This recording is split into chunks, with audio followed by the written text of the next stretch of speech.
Right, guys, so virtue ethics, all right, this is one of our normative ethical theories in moral philosophy, and it's Aristotle's ethics. So this came out of Nicomachean Ethics, which was a book which you can buy, which was basically Aristotle's son taking Aristotle's lecture notes and putting that into a book form. And within this book, we have 10 different books within it. Now, it's not actually that big. You can read it, and you should buy it.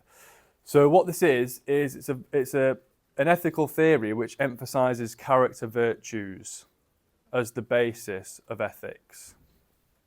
And within that, we would call it an individualistic ethical theory, because it's looking at the person and how the person can be the best person they can be. They can embody these virtues to be moral people.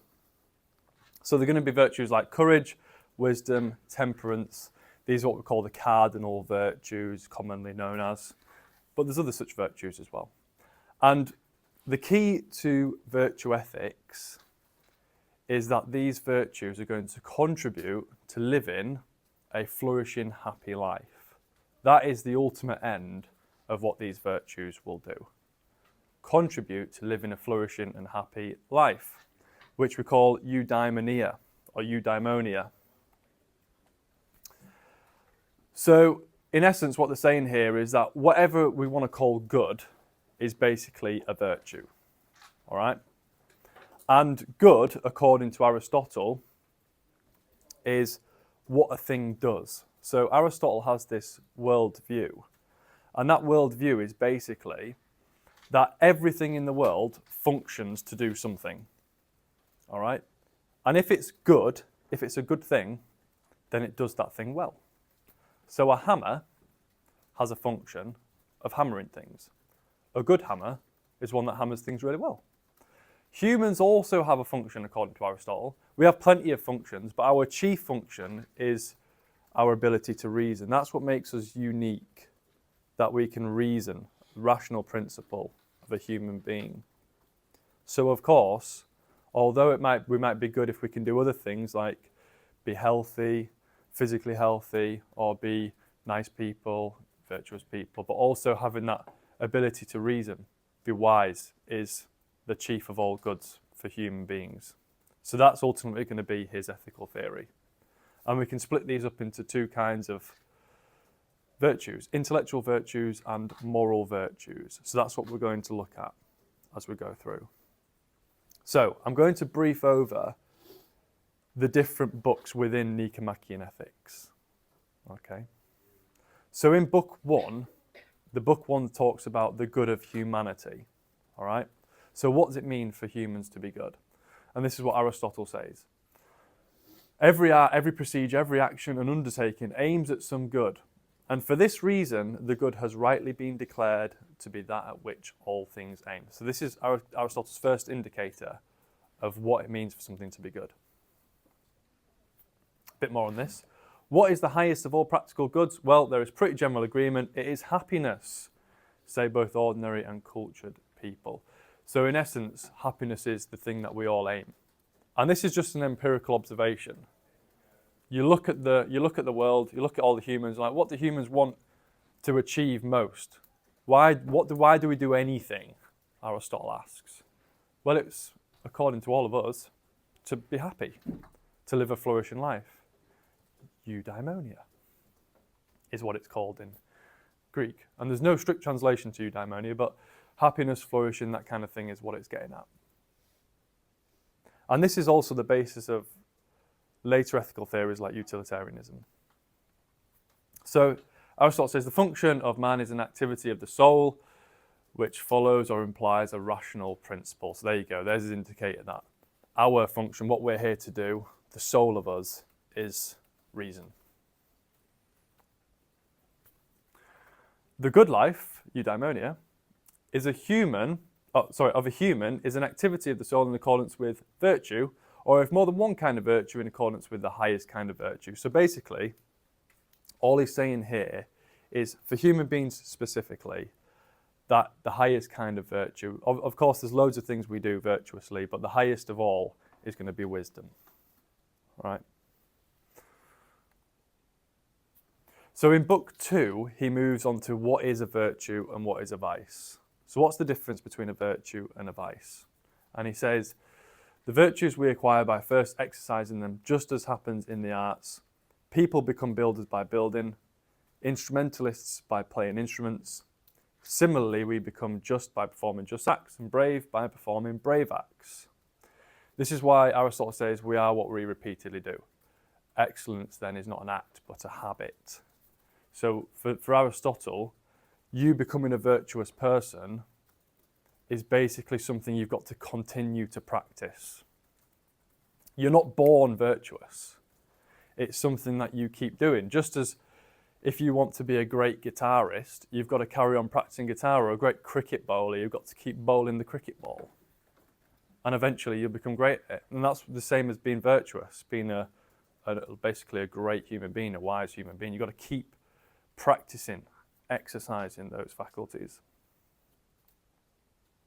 And then this is our first indicator of the doctrine of the mean.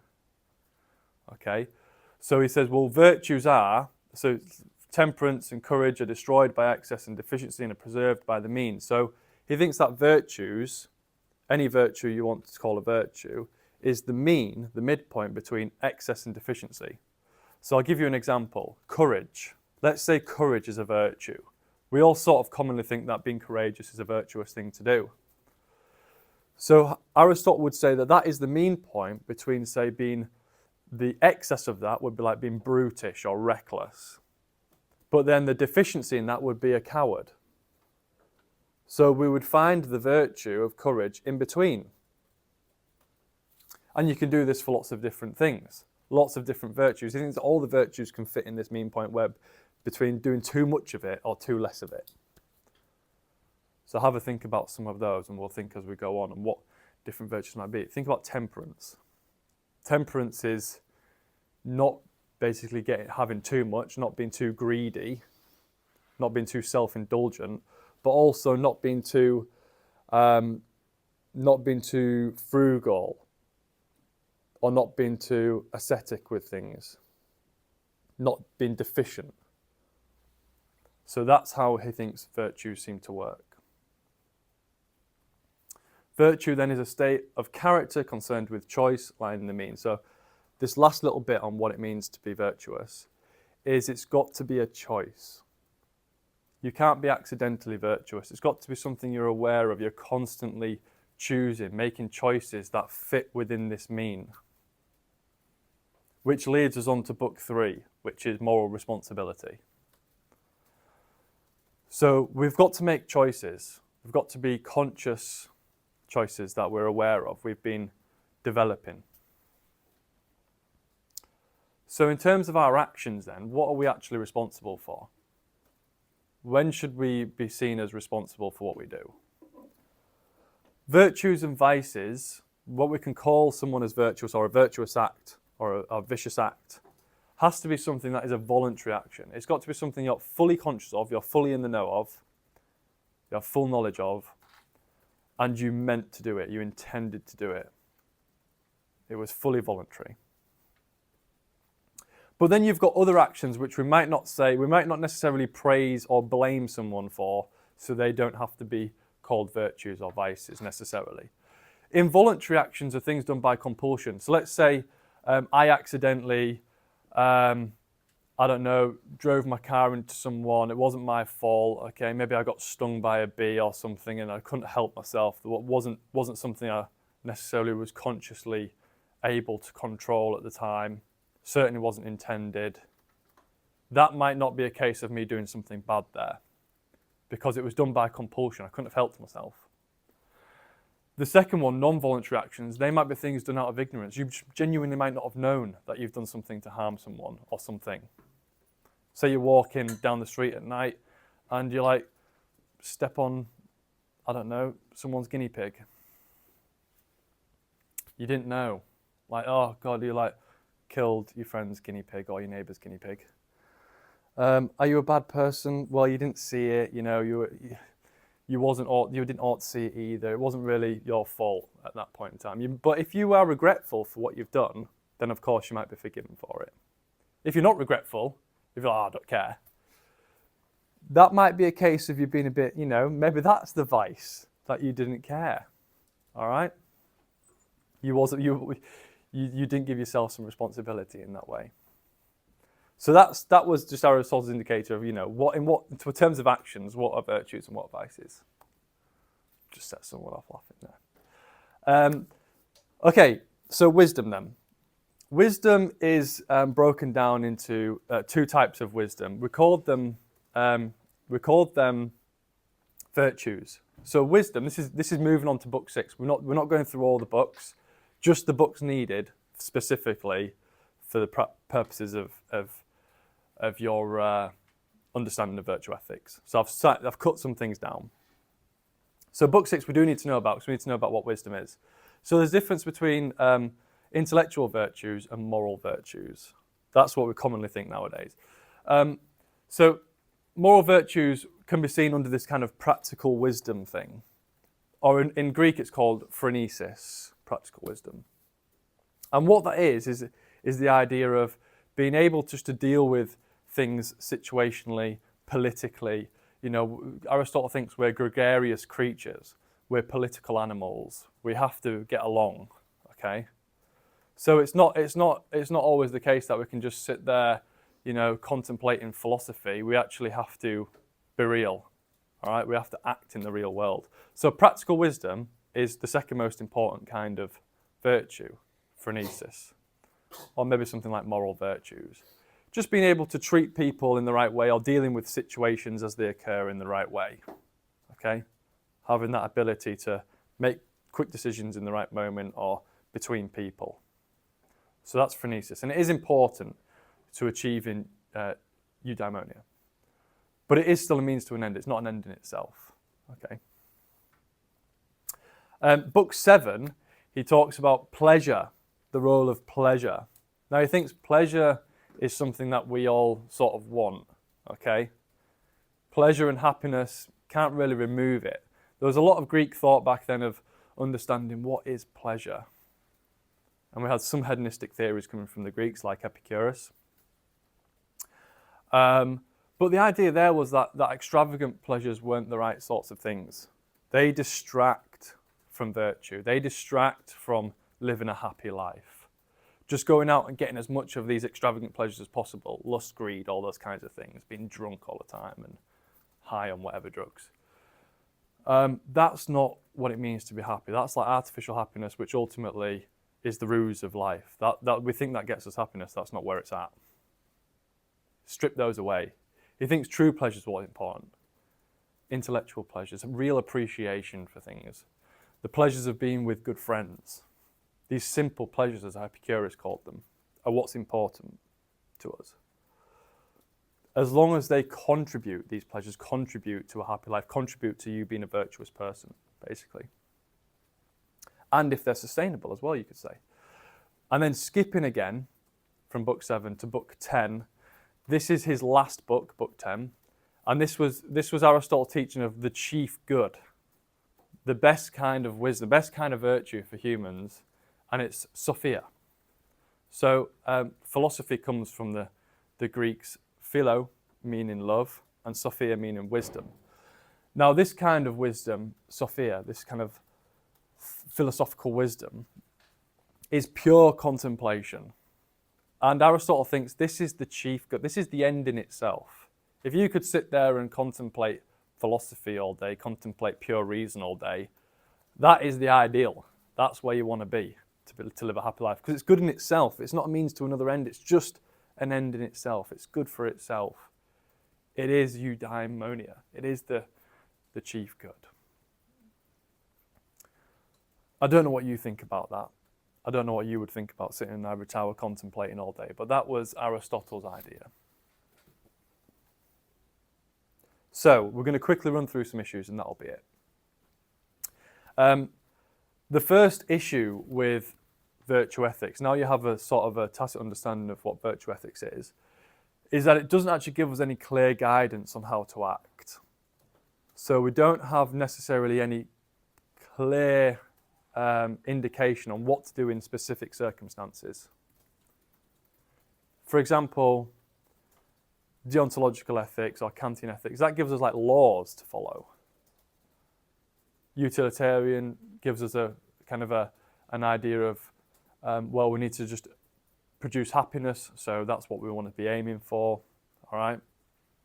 Whereas this doesn't really give us as clear a guidance. Aristotle thinks that you have to learn virtues by, first of all, being a part of your upbringing and learning them from other people. So you're sort of like an apprentice of virtues, is what he thinks. But still, for any given situation, what do we have to do? What would we say about the ethics of AI? How does Aristotle's virtue ethics help with that? What about the ethics of like bioengineering? How does virtue ethics help with that? So some of the other ethical theories, which take more of a broader approach, might give us clearer guidance on how to deal with ethics within society, whereas Aristotle's ethics maybe doesn't give us any indication of how to deal with ethical issues within society. It's more about the individual. The second one is clashing or competing virtues. So let's say we've got these two virtues. Let's say honesty is a virtue and kindness is a virtue. Okay, let's say they're two virtues and they fit in the mean, let's say.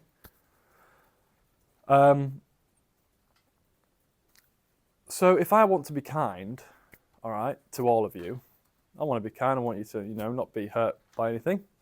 But if by being honest, all right, about my opinions of you all, that might hurt you, okay? I'm not saying I've got bad opinions of you all, of course, but if I'm honest about my opinions, that might hurt you. We do this all the time, don't we? Like friends like, oh, how do I look? Great, fantastic. We might not be honest there, but we're trying to be kind. So this could be an issue with virtue ethics because they're both virtues, but which one do we have to let go of? Kindness or honesty? Honesty or kindness? However, you could argue that this is just a case of practical wisdom, all right? This is a case of what's the best thing to do in this situation on practical terms, all right? Is it better to be honest or is it better to be kind? Well, honesty isn't going to help the situation in practical sense. May as well just be kind, something like that. The third issue is circularity. This was something sort of discussed by Zagrebsky and some other philosophers. And this is the problem of Aristotle's virtue ethics in the sense that Aristotle says we need to come to an understanding of what virtues are by learning from virtuous people. But virtuous people seem to be exemplary of virtuous acts. So if we have to learn virtuous acts by looking at virtuous people, but virtuous people are virtuous people because of their virtuous acts, then we seem to have this, what we call a circularity, a problem of circularity. It's the sense that virtues are defined in terms of people and people are defined in terms of virtues. So what actually is a virtue then? Think about courage.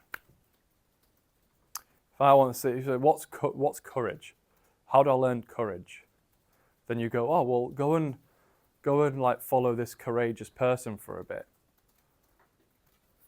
So I'll say, well, what's the courageous acts that they do? Or well, they do it because they're courageous, because they have the virtue of courage. That's why they're doing courageous things. But then he hasn't really helped us define what courage is. I suppose you could look at the doctrine of the mean and see, what courage might be without having to refer to people to develop that wisdom. But it's like being a cricket bowler. You might look at the cricket bowler bowling the ball and learn from them in that way, but you still have to bowl the ball at the end of the day. So I suppose you could reply to this by saying, look, yeah, we look at virtuous people because they're exemplary of virtues, but maybe the virtues don't define them. Maybe we define the virtues by just doing them and intuitively seeing that they're virtues because we're practicing them. Seems like we might have an intuition for what courage is. Maybe we don't need to see it from someone else. Maybe we just have this general intuition of it.